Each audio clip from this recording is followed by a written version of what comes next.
utilizaremos para nossa meditação dominical.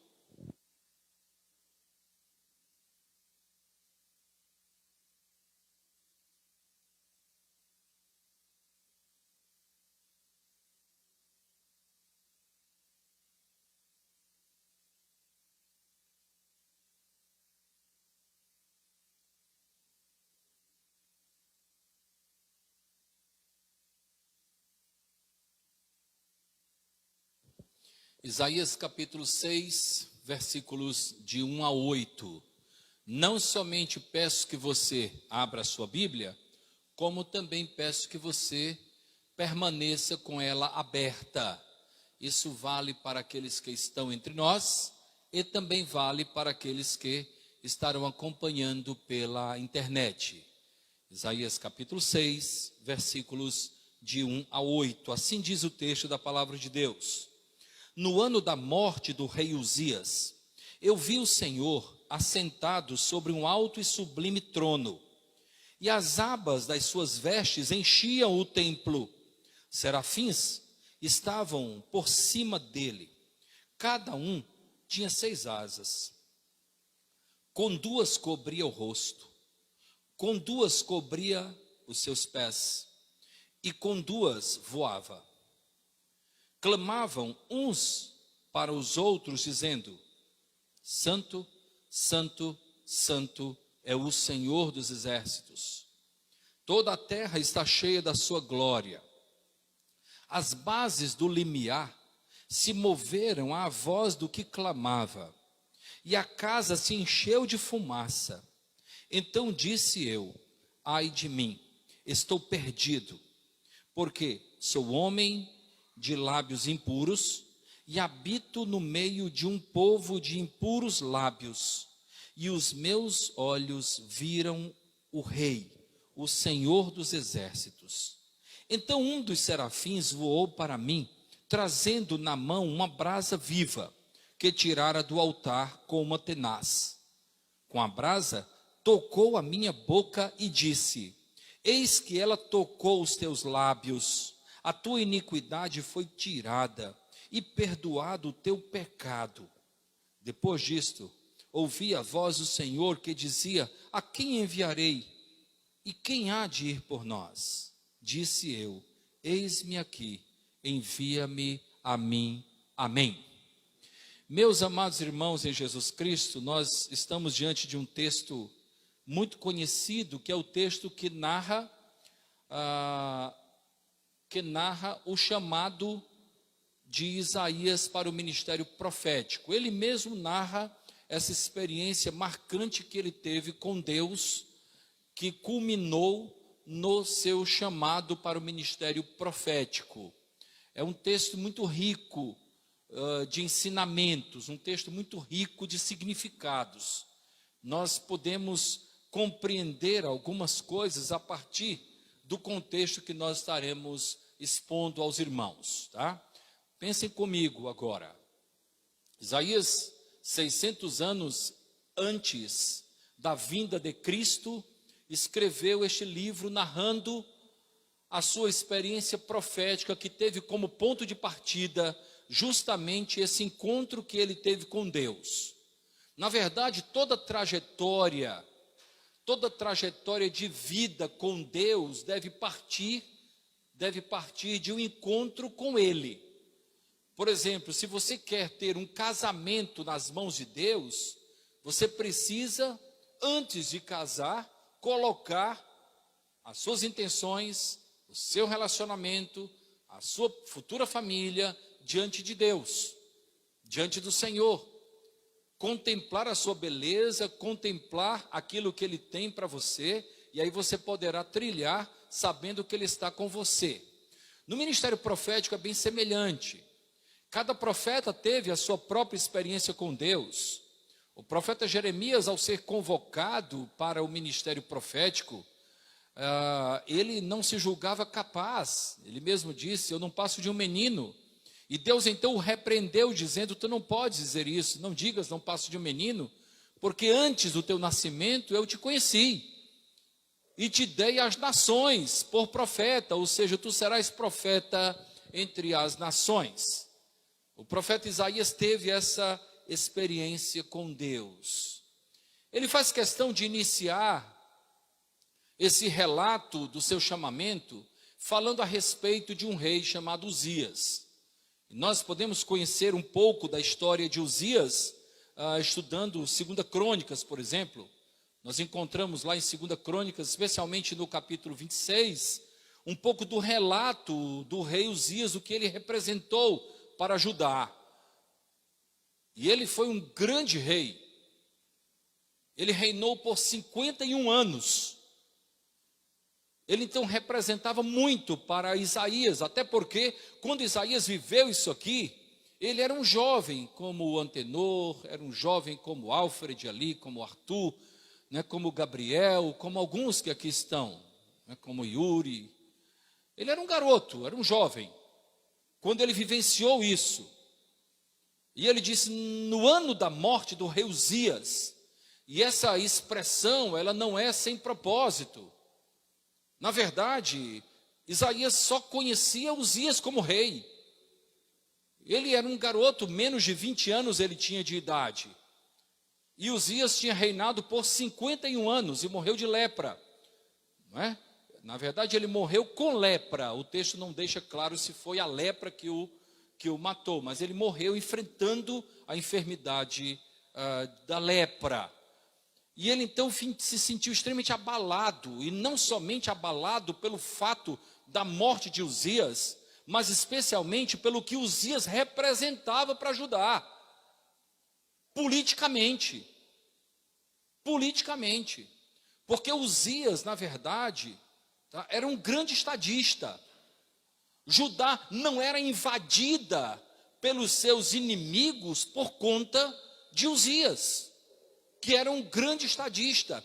Tanto que, se você for ler toda a história, logo após a morte de Uzias, Judá foi invadida, foi dominada. Então, no coração daquele jovem Isaías, certamente pairava sentimentos de insegurança em relação ao futuro, de insegurança em relação ao que ia acontecer com o seu país, o que ia acontecer com a sua nação, o que ia acontecer com o seu povo. Uzias é morto, homem mortal. E ele teve, portanto, essa experiência. Eu, na verdade, gostaria de expor alguns detalhes que há nesse capítulo, que é um capítulo que eu gosto muito. Não é a primeira vez que eu me utilizo desse capítulo para meditar com os irmãos, possivelmente também não seja a última, mas eu gostaria de fazer uma releitura e depois trazer somente 3 aplicações para a nossa vida a partir daquilo que nós encontramos no texto. Acompanha comigo. Ele diz, no ano da morte do rei Uzias, aquele ano marcou, foi o ano da morte de um rei que reinou por 51 anos.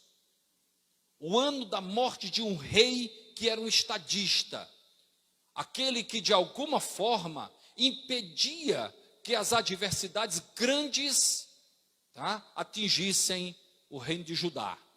Aí ele continua, eu vi o Senhor sentado sobre um alto e sublime trono.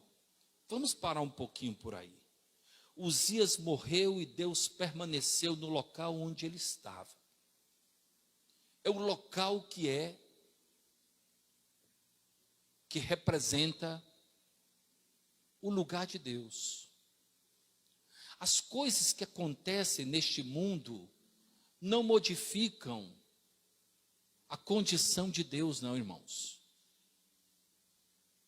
Deus permanece sentado num alto e sublime trono. Lá no Salmo 46, o salmista tem uma colocação que diz assim, os reinos se abalam, né? O mar tumultua. E com uma palavra ele põe termo à guerra. E com uma palavra ele resolve tudo o que para nós é tão difícil. O que para você representa uma grande dificuldade no momento que você vive.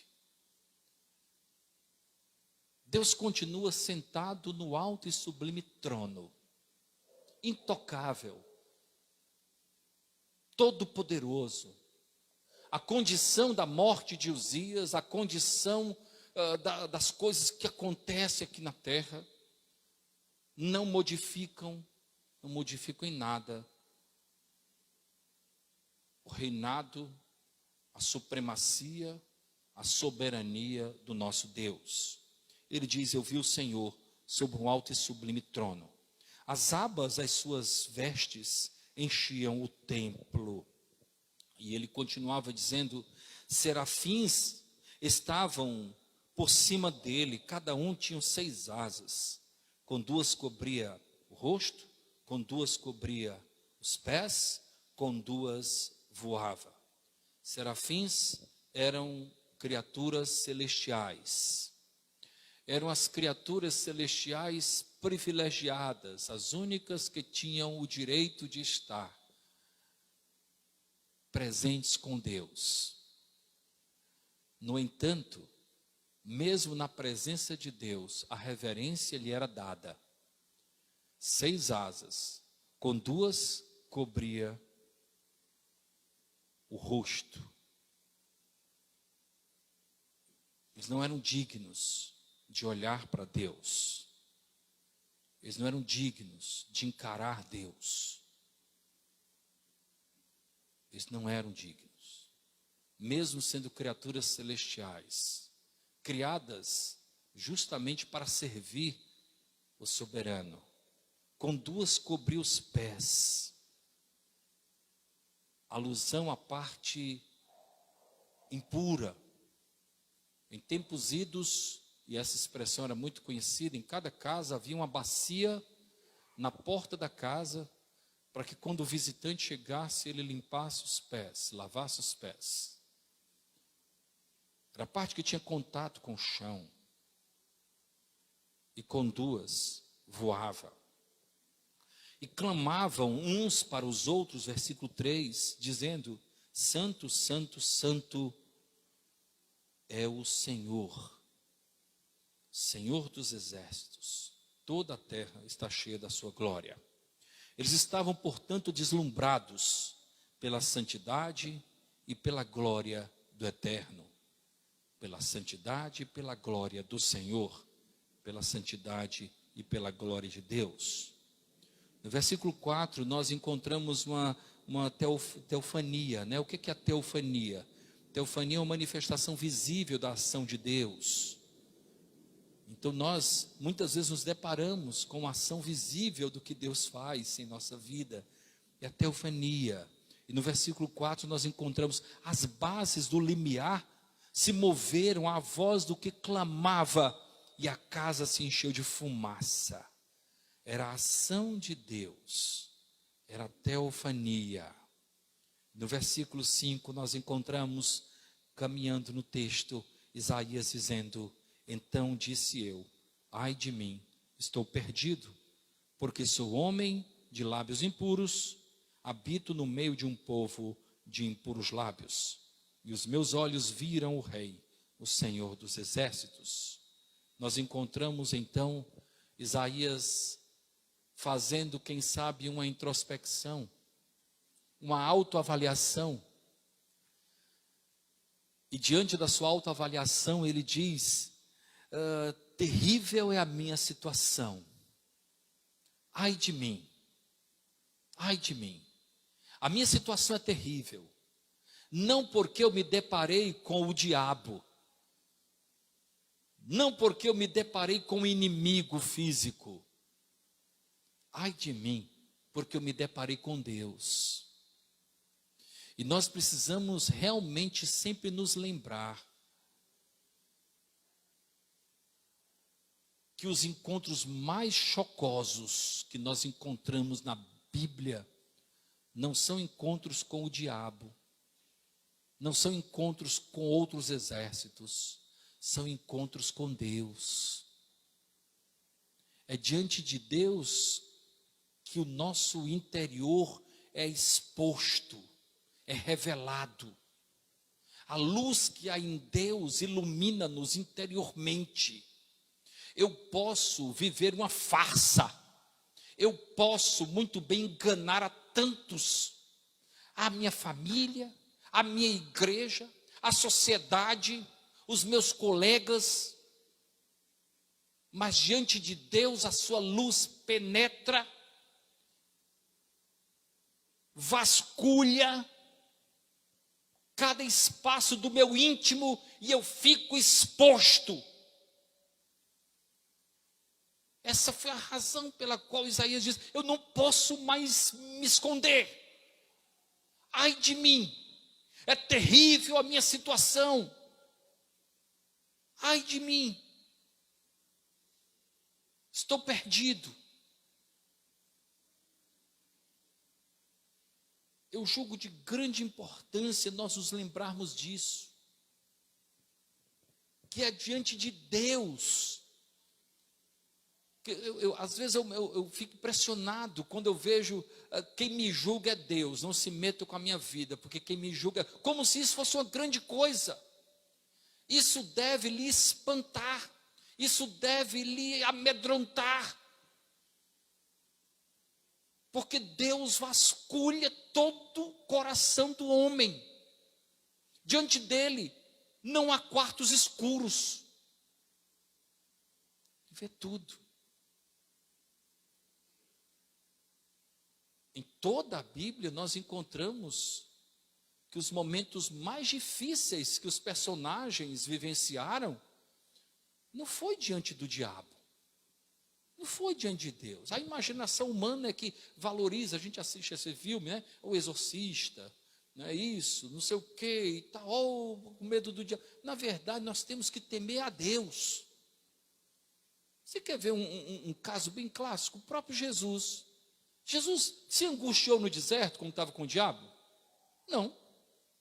Diante do diabo sendo tentado, o que Jesus usou? A palavra de Deus. Está escrito: não só de pão viverá o homem. Está escrito: somente a Deus prestarás culto. Está escrito: não tentarás o Senhor teu Deus. Ele não se angustiou. Mas olha, entre nós aqui, lá no Getsemane,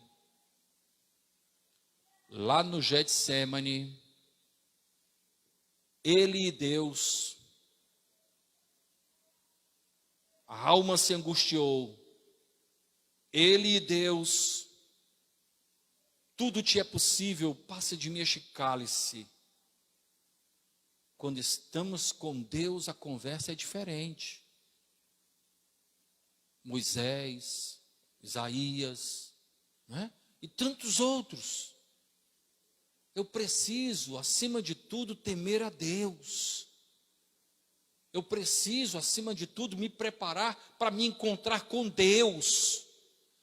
Prepara-te para te encontrares com o teu Deus.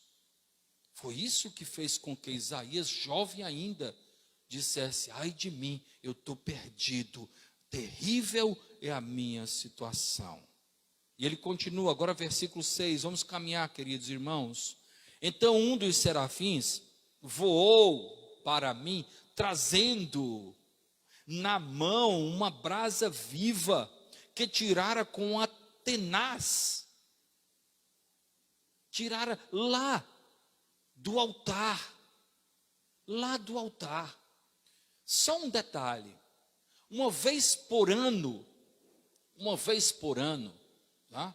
No dia, quem já estudou sabe disso, né? Existiu o dia da expiação, tá bom? Uma vez por ano.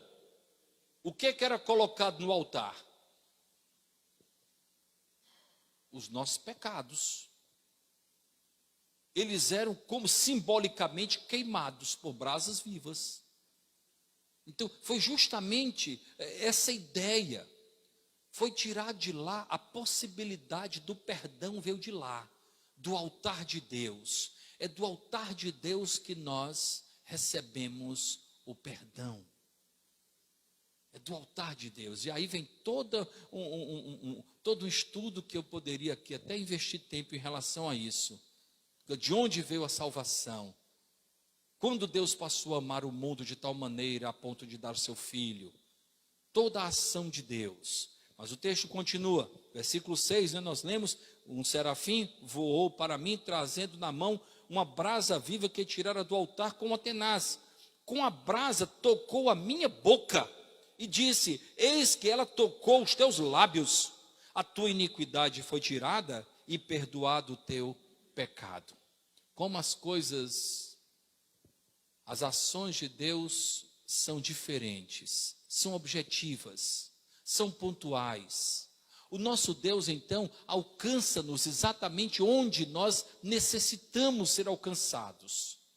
O nosso Deus sabe exatamente onde nós temos o nosso calcanhar de Aquiles. O nosso Deus sabe onde está o pecado. O que foi que Isaías disse? Eu sou homem de lábios impuros.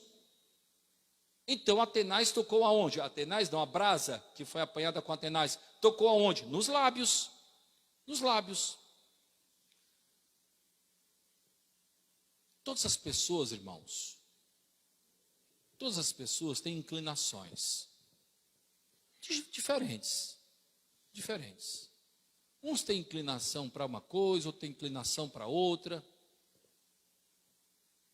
O nosso Deus, Ele trabalha exatamente onde representa o nosso grande problema, a nossa grande inclinação. Eu preciso, e aí é um exemplo que eu vejo no profeta Isaías, eu preciso apresentar a Deus onde de fato representa a minha inclinação. Todos nós temos. Tem gente que tem inclinação pela soberba. Tem gente que tem inclinação por situações vergonhosas, mas que esconde. Apresenta a Deus. Apresenta ao Senhor. Diga, ai de mim, eu não posso morrer com essa inclinação, Senhor. Senhor, manda, sabe, um anjo tirar uma brasa e tocar no meu coração para me purificar. Todos nós temos inclinações. Nós vivemos em um corpo corruptível. Uns têm inclinação para fofoca, para mentira, para, enfim, para adultério, para dinheiro ilícito, para poder acima de todas as coisas. São tantas inclinações, não é? Na verdade, o nosso coração, acho que foi João Calvino que disse que nosso coração é uma fábrica de pecados. Todo dia fabricamos novas maneiras de pecar. Então, assim, nós precisamos apresentar a Deus aquilo que representa a nossa inclinação. Ai de mim, Senhor, porque eu minto sempre. Ai de mim, Senhor, porque eu sou inclinado a tocar em dinheiro ilícito. Ai de mim, Senhor, porque o nosso Deus, Ele tem poder, assim como Ele fez com Isaías, de nos purificar, de nos perdoar, tá? A tua iniquidade foi tirada e perdoado foi o teu pecado. E duas coisas são importantes aí, pessoal. O que é que ele diz? Tá? O pecado já foi perdoado. O que é isso? Tudo que você fez, que representou, tá? Um pecado no sentido original, hamartia, que quer dizer o erro do alvo que Deus estabeleceu para a sua vida, tudo isso já foi perdoado, tá? E a iniquidade, presta atenção, a iniquidade foi o quê? O que diz, tá? A tua iniquidade foi tirada. O que é isso? A iniquidade tirada significa essa tua inclinação foi tirada. E o pecado que você cometeu já como consequência dessa inclinação foi perdoado. Vê como Deus trabalha a nossa vida, irmãos. Tá? Foi tirada. Por que Isaías falava que tinha lábios impuros? Ele tinha inclinação para ter lábios impuros. Isso foi tirado, a iniquidade. E o pecado que foi cometido como consequência da iniquidade que tinha se alojado no seu coração, esse pecado foi perdoado. Quando nós nos chegamos para Deus, nós chegamos como? Carregados de pecados. Esses pecados foram cometidos por quê? por conta das nossas iniquidades, por conta das nossas inclinações, porque nós somos pó, porque nós somos homens e mulheres falhos, porque nós somos homens e mulheres dignos de perdição. Nós não chegamos para Deus carregados de pecado, cada um deles cometidos por conta da iniquidade, tá? Que representam as nossas inclinações. Quando nós não chegamos a Deus, por isso que a Bíblia diz que o sangue de Jesus nos purifica de todo pecado, não é assim? Todo pecado. Então o que ficou para trás, igual Paulo, né, fala assim, se alguém está em Cristo, é nova criatura, as coisas velhas já passaram, eis que tudo se fez novo. Então o que ficou para trás foi perdoado. E agora, pastor? Agora Deus fez de nós novas criaturas. Aquelas inclinações, elas são controladas. Agora nós temos o Espírito Santo de Deus que nos dá discernimento. Agora nós temos o Espírito de Deus que nos incomoda. Em Cristo, cada vez que nós temos vontade de cometer um erro, nós lá no íntimo somos sinalizados por Ele. Cometemos tantas vezes porque nós somos pessoas de coração duro. Por conta dessa iniquidade, por conta desse corpo ainda revestido da iniquidade. Corruptível, melhor dizendo. Um corpo corruptível. Mas nós não podemos culpar Deus. Porque no dia que eu me encontrei com Deus, sabe o que ele fez comigo? Ele fez igualzinho como foi com Isaías. Ó, o teu pecado para trás foi perdoado. E eu estou colocando em ti o meu espírito. Teu corpo agora é templo do meu espírito. Certo? Então assim, você não tem desculpa. Você tem o Espírito Santo em você. Você não tem mais desculpa. Quando você era ignorante, vocês lembram lá de Romanos, né? Esse que é muito interessante, lá em Romanos capítulo 3, diz que Deus, em sua tolerância, não é? Deixou impune os pecados da ignorância.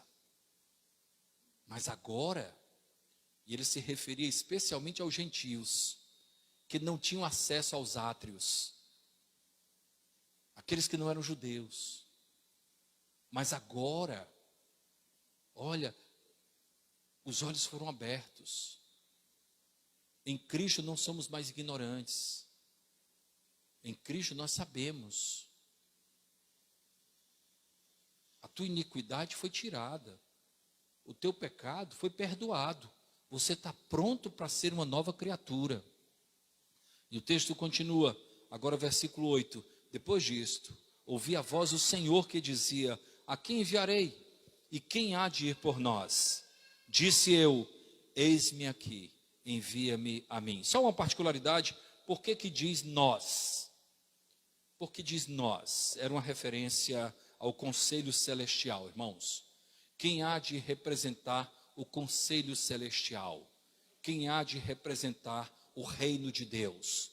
Quem há de ser a voz para esse século, tá, que representa o propósito de Deus? E Isaías prontamente disse, eis-me aqui, envia-me a mim. Irmãos, 3 coisas importantes nesse texto, guarda aí no coração, tá bom? A primeira delas, de uma maneira prática, não é?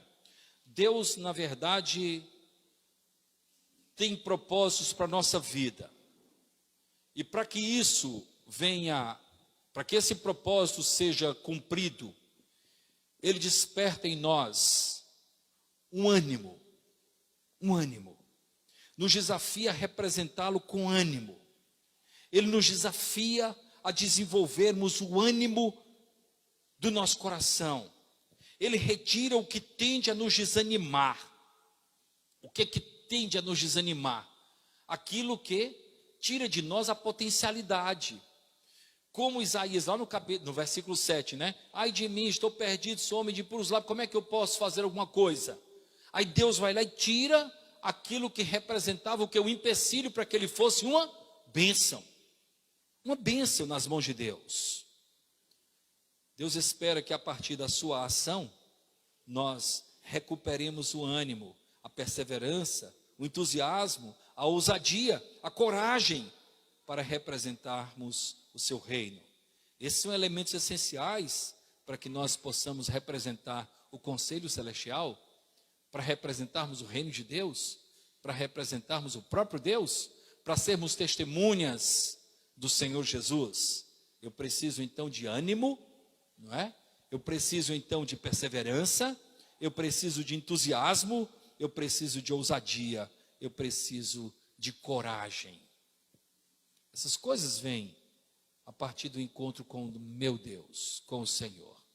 É Ele quem trabalha a nossa vida para que isso ocorra, queridos. Ele nos desafia a termos ânimo. Eu não sei como é que está a sua vida, mas eu sei que os dias são difíceis. A partir de mim mesmo eu falo isso, irmãos. Eu me lembro de cada um dos irmãos que deixaram de vir à igreja depois da pandemia. E às vezes me lembro com muita tristeza e o coração aquecido. Me lembro daqueles que vinham de uma maneira regular e não têm vindo mais de uma maneira regular.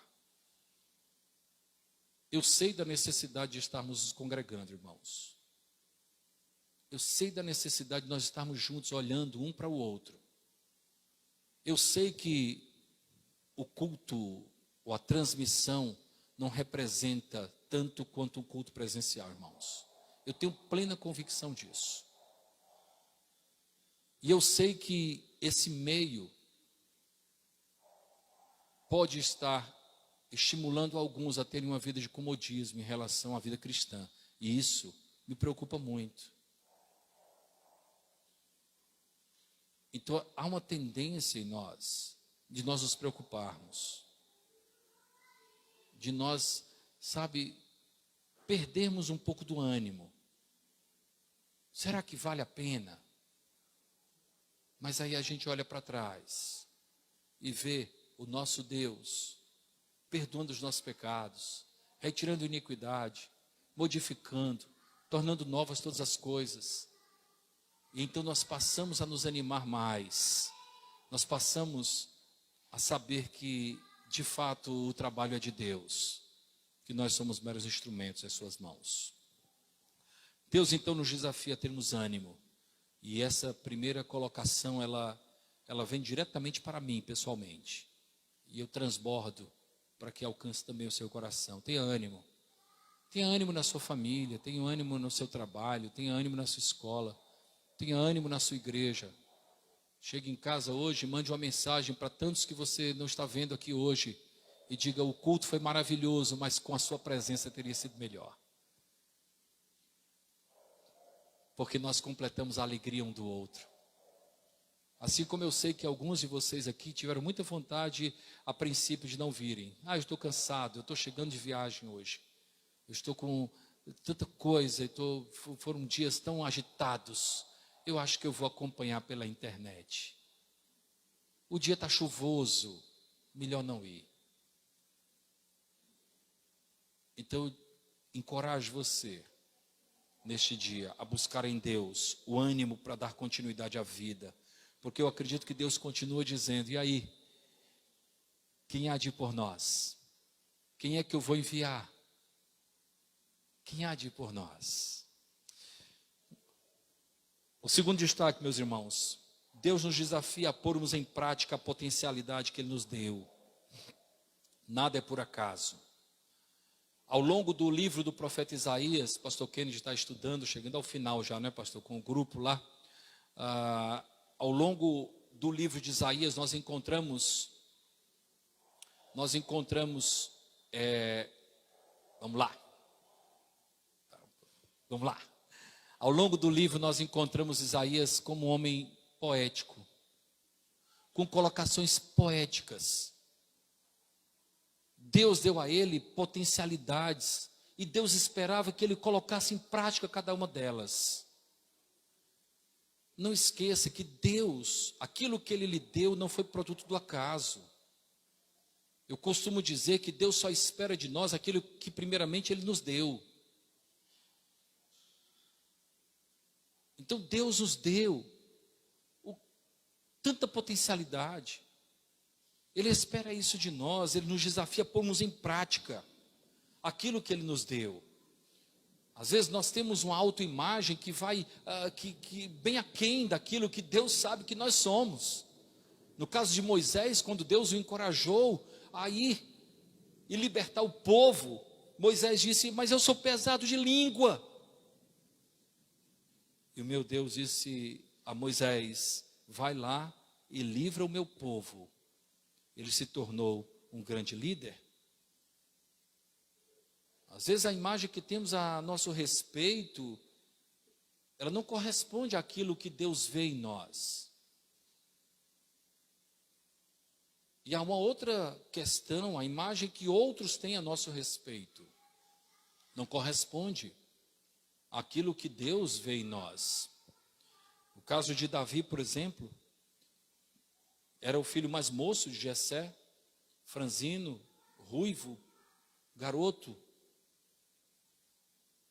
insignificante diante do poderio do gigante filisteu, mas ele foi o homem com o maior número de vitórias em toda a história de Israel.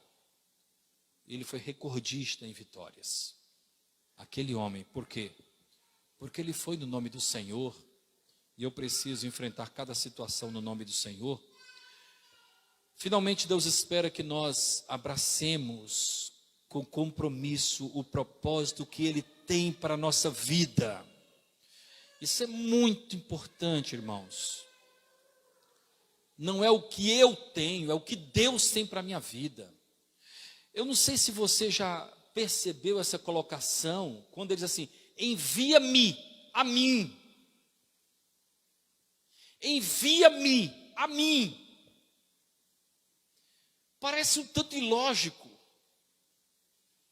Eu preciso ser enviado a mim mesmo.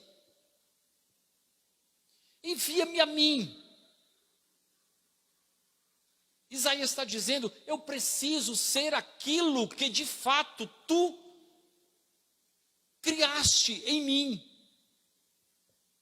Eu não quero ter uma vida diferente daquela que tu tens por propósito que eu tenha. Eu preciso, de fato, conhecer aquilo que o Senhor fez em mim.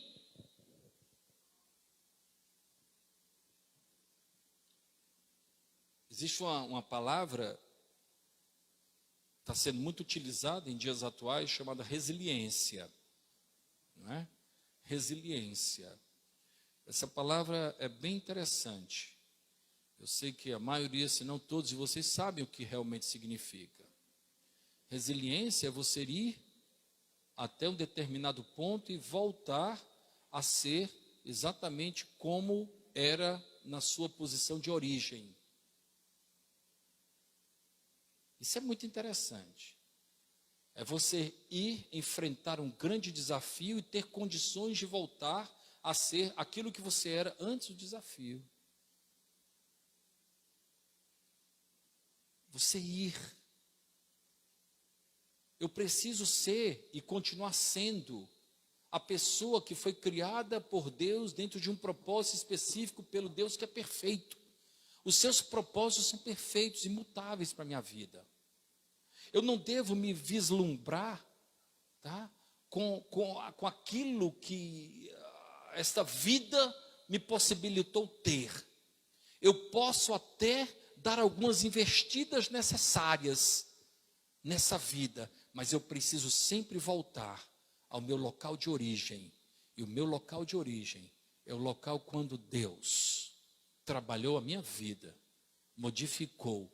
É isso que a Bíblia chama de voltar ao primeiro amor. Voltar ao meu local de origem. Eu continuo sendo aquele homem que um dia, aquele jovem, aquela pessoa, aquela mulher, que um dia foi alcançada pela graça do Senhor Jesus Cristo, que foi transportada do império das trevas para o reino do Filho do amor de Deus. Independente da condição que eu venha alcançar nesta vida, que eu tenha condição espiritual de voltar ao meu local de origem. Deus espera então que nós abracemos com compromisso o propósito que Ele tem para a nossa vida. Eis-me aqui, eu estou aqui, envia-me a mim, envia-me, que tu possas me usar como instrumento. E o meu desejo, queridos, é que em 2022 nós possamos ser resilientes, nós possamos nos voltar para Deus, sabendo que foi Ele quem perdoou o nosso pecado, foi Ele quem retirou a iniquidade de nós, e é Ele que continua dizendo: a quem enviarei? Quem há de ir por nós? Tantas vezes nós temos a tendência de pensarmos do outro, né? Mas tem o Antenor, tem a Beatriz, tem o fulano, tem o outro. E a gente nunca pensa exatamente naquilo que Deus espera de mim. Você pode pensar como algumas vezes eu pensei. Você pode imaginar se todos da igreja tivessem o seu mesmo compromisso, como é que a igreja era? Se todos da igreja fossem exatamente iguais a você, na frequência regular, na contribuição, na ajuda, na participação em todas as áreas, como é que a igreja do Senhor seria? E aí você pode partir de você mesmo, eu posso partir de mim mesmo. Como seria a igreja se todos fossem iguais a mim? O meu desejo é que nós possamos a cada dia crescer para a glória de Deus, cultivar no nosso coração a prioridade que o reino de Deus merece, pois o próprio Cristo disse: buscai primeiro o reino de Deus e a sua justiça, as demais coisas vos serão acrescentadas. Que o nosso Deus seja honrado, seja glorificado através da nossa vida. Nunca nos esqueçamos, os Uzias morrem, por mais longo que seja o reinado. O de Uzias da Bíblia teve 51 anos, mas ele morreu. E morreu com lepra. Morreu como uma pessoa frágil, sujeito à enfermidade mortal. Ele morreu. Os Uzias morrem. E o nosso Deus continua sentado sobre um alto e sublime trono. Continua sendo merecedor de toda honra, de toda glória e de todo louvor. A Ele nós tributamos todo o nosso louvor, toda a nossa adoração.